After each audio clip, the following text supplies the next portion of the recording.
A forgotten artifact lies in pieces on a planet far from Earth. Few know it exists except those who took it back and those whose ancestors created it. 4 young people are thrown into a race against emissaries of the gods to find his pieces. Mistrust, greed, and magic are tangled in an endless web. What will the fate be of the universe once it is found and reassembled? Get Scepter of the Gods, The Rod of Truth now on Amazon, and get wrapped up in the saga that will not let you go.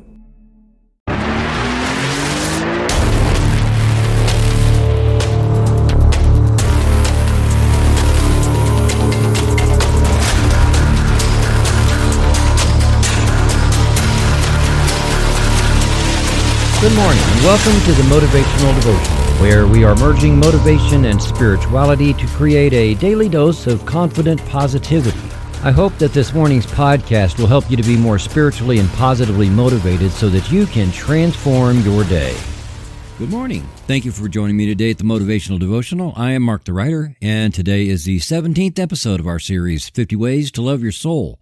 I hope you've been able to follow along with this series and are finding it helpful in getting your new year going in the direction of your lifelong goals. And if you know anyone who could use some encouragement in setting goals, please share this podcast or share the blog version from motivational-devotional.com. I'll bet you think this is a really strange title for not only a podcast, but for, well, anything really. Love something ugly. Really, Mark? I mean, really? I'm sure somebody is asking that right now. Trust me, there is a point here today. I've done nearly 250 of these. Have I let you down yet? Of course I haven't. Then there are the people listening who already have a sense of where this will go, and I hope I live up to your expectations if you're one of those. 19th century Irish romance novelist Margaret Wolfe Hungerford is credited for coining the term, "Beauty is in the eye of the beholder." And we all grew up hearing that phrase. With as much emphasis as we have today on diversity, we certainly leave it up to people as to whether something is beautiful or not. It's kind of like saying, to each his own, right? Celebrities who are widely acclaimed as being exceptionally beautiful are looked at by some people as being so-so. I've felt the same way. Friends would talk about some actress being just so attractive, but I couldn't see it. So, to each his own, right? Beauty truly is in the eye of the beholder. It isn't just with people. I find the Southwest United States to be strangely beautiful. Arizona, New Mexico, West Texas are to some people just ugly desert. I like the desolation, the feeling of ultra aloneness. If you're out there by yourself, you are truly all by yourself. I've told people that before, and they would say, well, yeah, if you like the moon, sure. I think this runs through everything. We talk about music, art, weather, and even thoughts as being beautiful. And again, not any of these with the exception of being weather, maybe, but I'll get to that, are commonly agreed upon by a unanimous agreement as being either beautiful or ugly. Some people like punk rock and others like classical or smooth jazz, and to lovers of those rarely appreciate the music of the others. You know, art is like that too. But speaking of weather, while I've never heard a person complain about a clear day in the mid-80s, some people enjoy a murky, rainy day, and others find it beautiful. To each his own. Today, I wanted to focus a little more on the ugly part of all those equations. Some people might think it's strange that I would use that terminology, since this is a spiritual and motivational program, and the assumption might be that I would always try to get people to see everything as beautiful. Well, no. That isn't life, is it? No matter how hard I try, I will never see the cat's dirty litter pan as beautiful. Never. Ever.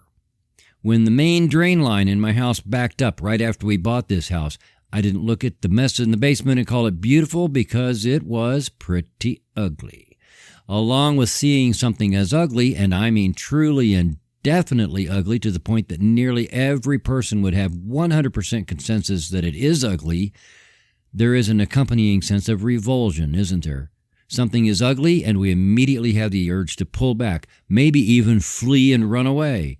Or, like the case of my basement, lose your lunch. Funny story. The first year I worked in a skilled nursing facility, I also took my dog to work every day for her to visit residents.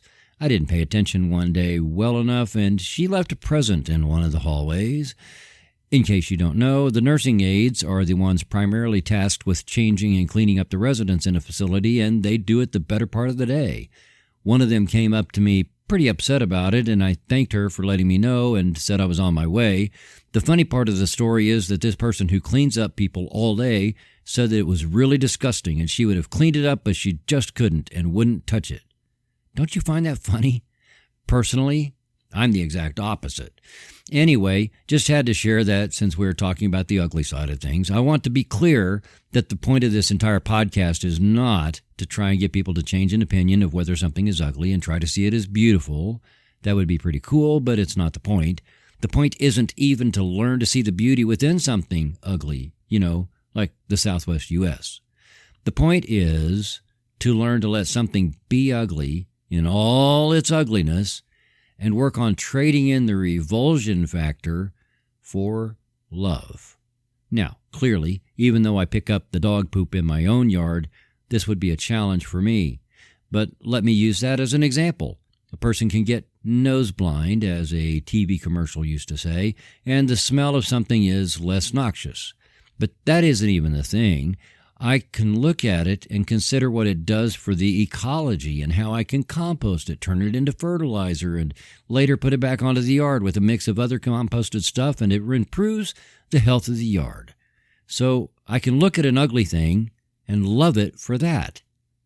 Not sure about the cat litter. Maybe somebody listening has an idea and you can comment and tell me your thoughts about how to love used cat litter. That's a challenge. Now, this will be your biggest challenge with the whole thing. We've talked during this series on ways to love yourself about our faults, our bodies, our food, things like that. What if you find something about yourself that you feel is ugly? Whatever that is might be highly visible to other people, and there just isn't any escaping it. I was bullied by people when I was growing up, heck, even as an adult. That's maybe another podcast, and this isn't about me, but can you learn to love something about yourself that you would say is ugly? Well, after all this, let me tell you why I included ugliness in this series. All the things about this are attachments.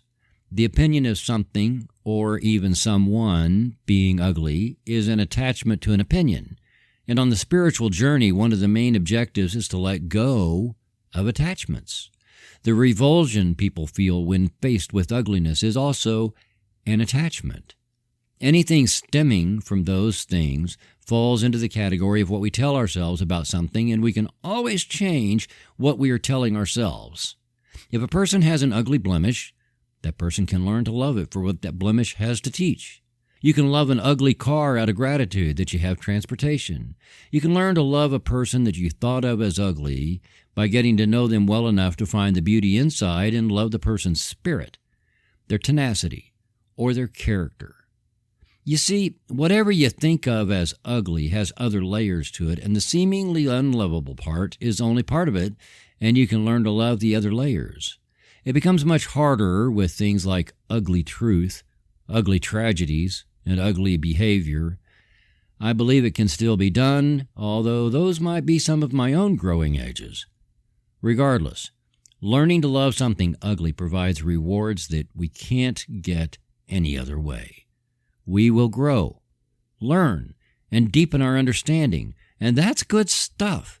Don't be afraid to give it a try, because we should already know that all of creation is already conspiring in our favor, so trust that the universe always has your back. Kevin Aucoin said, "Life is too short to spend hoping that the perfectly arched eyebrow or hottest new lip shade will mask an ugly heart." Thank you for taking the time to listen today. Please help keep this podcast going by following the Motivational Devotional Facebook page, following @Threefold Way Radio on Twitter, and sharing the written format of today's message from motivational-devotional.com on your social media. I am deeply grateful for your support, and thank you for letting Motivational Devotional be part of your journey. Peace out. See you tomorrow.